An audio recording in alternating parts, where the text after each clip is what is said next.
olunaku olw'eggulo Bobi Kyagulanyi yafunye emmotoka yakomyewo era nga kyali tekisuubirwa wadde okukiwulirako mu nnyonyenyenye era oluvannyuma ekiwandiiko kya URA kigambibwa nti order yadeva from above and from above abamukulembeze wa ggwanga nawo mixed feelings we zaatandikidde URA yabadde alina okuteekako ekigambo from above lwansonga baali balina otuwa ensonga ki emmotoka ebagizizza baligee bagiclearinze they took it for clearance baligee bagiclearinze era bwe bitowe biti oba Bobi Wine tawaddeyo sente kuba bamusibako bigambo mbu asasudde naffe twali badde tubigamba abyogere naye baligee bwe bagiclearinze eryokke now ensonga lwaki Bobi Wine yafunye emmotoka zisobola okubeera wano wammanga kusobola obbaako ekituufu ekisooka ng'omukulu yagenze mu State House ne boogera Bobi yagana ensonga esooka kisoboka okubanga kubanga amazima ga Katonda mu ggulu emmotoka eyo okuva mu URA nga bagikiriyalinga mu lunaku olwasooka ne bagiraba ne bamala ne bagirikolinga walina obbaawo ensonga ey'amaanyi emmotoka eyo okukola ki okuvaayo kati byosobola okusooka okulowoozaako ebya bulijjo betulabyeko be babanja ne bagenda mu State House government ne basonyiwa kwogera na mu president kwogera n'omukulu wa mukwano ekyo tosa kibuusa maaso so ekyo nyinza kirowoozaako nti maybe omukulu yagambye wayi wakitompa mmotoka yange twesimbawo nenkuwangula oba nompangula oba nojja kati ate onjagaza kyensigaza mu nsi y'emmotoka akitompa mmotoka yange ekyo kimu osobola okukola ki okirowoozaako wabula okusinziira ku Kyagulanyi yagamba tebannaba kukola ki tannaba kumulabako tamulabangako yasemba omulabako dda ate baali ku TV wawe beebongerako awo dda takyamalina bwafakufa kwa Kaweesi we beebongerako gye baakomba okukola ki tanyumyangako naye tannagendayokko now wakati nga abantu ekisoose okubajja mu bwongo nti bagenze mu State House ne gavumenti kiba kigikolera kitya bewandiika URA enegamba nti order from above Kyagulanyi mumuddize emmotoka ye oba tegeera bulungi nti kuba kulabisa wadde tetwogedde ensi ejja kugamba nti tukoze eki twogedde lwa nsonga nti ekibaddengawo abantu gavumenti beebanja ne babeiringa out ogenda n'osisinkana omukulembeze w'eggwanga n'agamba tontabaala nange siri kutabaala genda okole ebibyo tontabaala si kutabaala oba ntegeera actually ekyo kibaddewo kibadde kulabisa naye erabise etya nti wakati nga Kyagulanyi emmotoka ye bagitutte waliwo abaana abali mu makomera oba ntegeera bulungi kati abalina ekirowoozo ekigamba nti nno Kyagulanyi yayogedde n'omukulu bagenda kubuuza Kyagulanyi emmotoka emusingira Nubia nine edimutwa abali mu komera ogenzo meeting omukulu mu kifo ky'okugamba batte banno abakulu bwe mwalwana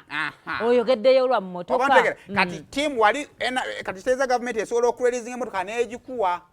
yo eiseewo kino nti ebeekulabisa tulansonga nti kitya nti toyogedde nayo ne waliyo abantu abalowooza nga bwe balowooza kati waliwo audience eyeegamba era n'ekiduupu kyadde kitandise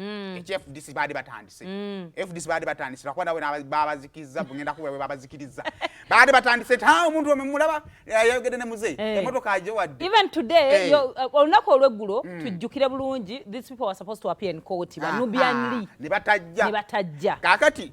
on the very fateful day ate bamuddize emmotoka kati kigrupu ne kitandikira olowooza omusajja twamubagambirawo ali ku bibye bamuwadde emmotoka ye so kulabisa is also an angle gyotasobola kukola ki kubuusa maaso ekirala kiri chipozi kyotayinza kubuusa maaso awo kugambye wali nti bayinza oba baateese ekirala kya security now oluvannyuma lw'amagye abantu be tutamanyi okulumba Kyagulanyi okulumba General Katumba Wamala nga ali mu mmotoka ye bwe tutunuulira president solution gye yatuwa ey'abakubi abalumba abantu ne babakuba between me and you nga ne president yo ng'omutadde wali teyali conclusive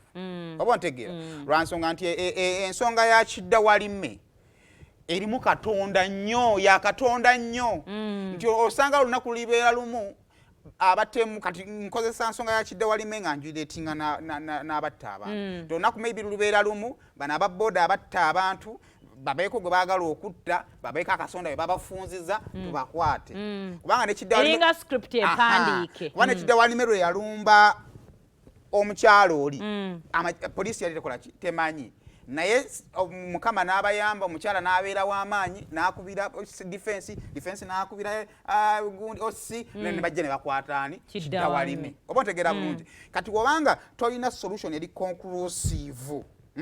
oba otegeera bulungi kitegeeza nti security ya Kyagulanyi olina gigarantinga lwaki bw'obanga osobola okujjukira ebyaliwo nga Kyagulanyi akwatiddwa n'abantu ne beekalakaasa oba ontegeera bulungi about singa abali mu kuttaba abantu bo bagamba nti tukyuke tuteekeyo ono tugende eno ku opposition oba ontegeera bulungi kati obeera wa Kyagulanyi omulamu mulungi oba ontegeera bulungi nga n'omulamu gw'emmotoka ogusinga obunene gwe bagamba nti abantu basonda ssente ne bagula emmotoka eri Amadi to protect Kyagulanyi singa abaawo ekikyamu ekimutukako ng'emmotoka gwe wagitwala wadde eyinza okuba teyayita mu mitendera mituufu oba otegeera bulungi kiyinza okukulyamu oba otegeera bulungi kati awo okwatire emmotoka n'ogimuddiza n'omugamba sasula lwansonga nti wano mu Uganda waliwo for example ojja kugamba nga mu mawulire CBS baagijjako nemala omwaka banga mulamba nga tebanagiwa license yaayo naye ng'eoperatinga bulungi ng'emisolo gyayo egisasula oba ntegeera bulungi naye nga existence ya CBS okubeerawo kikakanyiza emitima gy'Abaganda oba ntegeera kakati Kyagulanyi okwata emmotoka ye n'ogimuwa ekisooka security ebeera garanti ya security at least obeerangako 85% oba ntegeera bulungi oba tojja kwennyonnyolako nnyo lwansonga nti yandibadde nga we out ku security ya Kyagulanyi kubeera leader of opposition mu parliament taliyo lwansonga nti mu mateeka leader of opposition abeera n'abamukuuma kati Kyagulanyi tajja kukkirizamu akabanga lyemukuuma kyokka ate olina okumukuuma ate bw'onaagamba nti omukuuma nti n'omutambulizaako amagye yonna gy'alaga abantu bagenda kuleekaana kyomulemesa eddembe lye kati w'omuwera emmotoka ye eri Hamadi gwe n'okimulekera n'omanya nti ekyo kikoze eki kiwedde naawe ensonga eseme gy'otasobola kubuusa maaso ng'ate nayo nkulu Kyagulanyi asobola okuba nga yaloze Museveni muzeeyi nga kyeyakoze naye takikkiriza nga just eddogo lyamususeeko bale niwe naye era Kyagulanyi we yabadde ayogera yagambye yayagala Edi Mutwe agamba Nubian talina kyayagaza mmotoka awo kituze eriko eri point tikwabadde kukulabisaamu actually era n'okuddayo ku kiri Kyagulanyi gwe mmanyiiko ng'asobola n'okukulisaitingirako ku example entono mu campaign Kyagulanyi mwe yatambulira mu campaign biseera bingi abantu bangi bafuna poliisi ne bacyankalanye ne babaka abakuba ne bikola bitya ne batwalibwa mu malwaliro ng'era afuba okulaba nti ambulance ekwata abantu ne batwala mu ddwaliro ne yeeyongerayo olunaku Dan Magic lwe baamukuba emimwa Kyagulanyi yennyini yaweeka Dan Magic mu ddwaliro olunaku lwe baakuba ono omwana yaani yasembayo okufa oyo Franka Kyagulanyi yakola ki yamuwerekera paka mu ddwaliro yatugambira nti tukole ki twesibe ebimyo omu agumye mu ki munne between me and you Nubian Lee Edi Mutwe Dan Magic abalala sibamanyi nnyo naye abasatu abo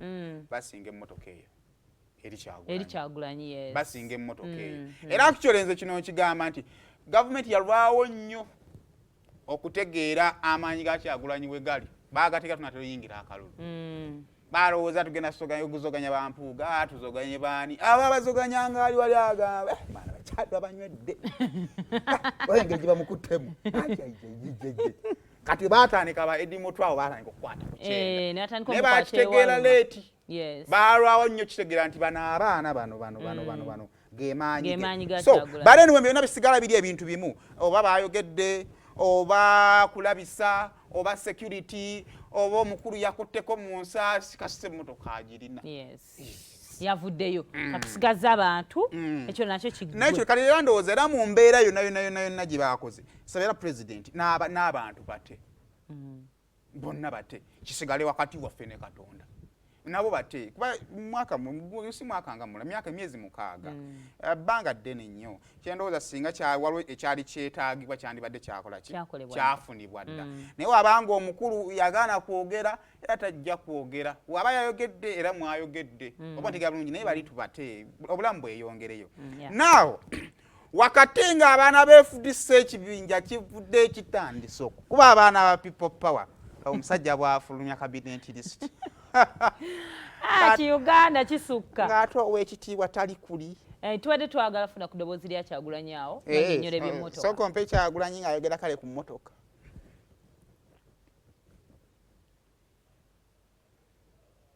Sound it.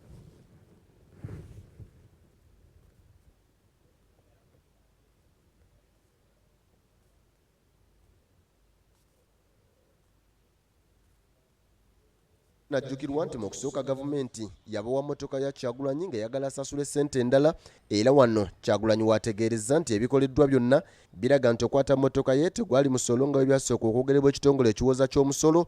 wabula byali bya bufuzi. Balinga abagezaako okunteeka ku lujegere nti kaakati bw'okola bye twagala nga tugikulekera bw'otokola bye twagala nga tugikuggyako. Y'engeri y'emu muzze mulaba ng'ababaka ne basindika nga bajja balinga abagamba nti nnyina kusooka kwogera ne okuta bannaffe baasibye, nti nnyina kusooka kwogera naye okuta emmotoka yaffe, nti nnyina kusooka kwogera naye okutuwa emmotoka zaffe eziri mu Arua. Kyokka Kyagulanyi atubuulidde nga Uganda Revenue Authority bw'emuwadde emmotoka eno kyokka n'emukakasa nga bw'esigadde ng'emubanja okusasula ssente zino wadde nga Kyagulanyi abasabye bannyonnyole lwaki bamuwadde emmotoka ng'ate bakimanyi nti bakyamubanja. Baba nga bakikola mu mateeka then lwaki bampadde emmotoka yange bwe mba nga bamanja omusolo nga sinaba gusasula kubanga bwe banga ensi egoberera amateeka baba bamanja omusolo tebalina kumpa mmotoka yange kubanga sisasudde musolo naye bwe mba nsasudde omusolo balina okumpa emmotoka yange. Nze nkimanyi n'ensi yonna ekimanyi maaso g'amateeka tisibangibwa ssente n'emu nasasula omusolo ogwo gwonna.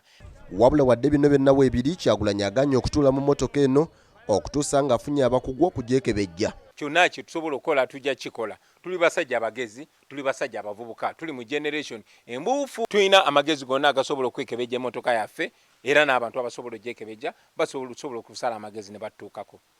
Ssesanga batte BBS Telefayina. Kala wakati wembadega nti wakati nga abaana FDC baransi omanyi balansi ogamba emmotoka esinga obulamu bw'abantu omusajja n'asooka abasiisa wengamira nti 7 atusobola fenna left right center tugenda tula ku cabinet list kwa state minister nga ow'ekitiibwa taliiko maama netugamba nti kongs mami kusooka lwakubanga era kitiisaamuko definitely naye baba banafuyiza. State Minister of Information, Communication and Technology and National Guidance. Saidi ya feno Miss Joyce Sebugwawo oyo nno munnange yali Maama Rubaga. Maama Rubaga. Saidi ya feno ku title y'owekitiibwa tumuyoza nti Kongs. Era atayagaliza muntu ku kitiibwa kyalina. Waffe tumuyoza nti Kongs. Ku saidi ya FDC ebeera bulo. Kati abalina kukola ky'ogufaagugaane. Of course yaita so agana kifura nsonga nti already Maama Rubaga kyali kigenye kyali kimaze okugenda tomanya bayinza oba waliwo budate sawo because ebitya kala alejukira kati ngabwe abantu bwe babadde bagamba nti Kyagulanyi ageze n'alaba president Maama Rubaga yagendako mu State House automatic tosa kati ekyo tekibuuti bakibuuza president w'abaana akulonda back contacting bagamba nti ekifo kino kigenda kuweebwa ekyo tekiriiko kubuuza chai. Now the question ekibuuzo kinene kyakiriwo kirimu Betty agenda okukyuka yava mu UFM bajira UFM Uganda Federal Alliance UFA n'amala n'ayambala yero n'anekera ono gwe basudde nakiwala kingi yayambala green n'amunyumira we bamwambaza era naye n'ayambala yero n'anekera naawe ekitibwa n'ayambala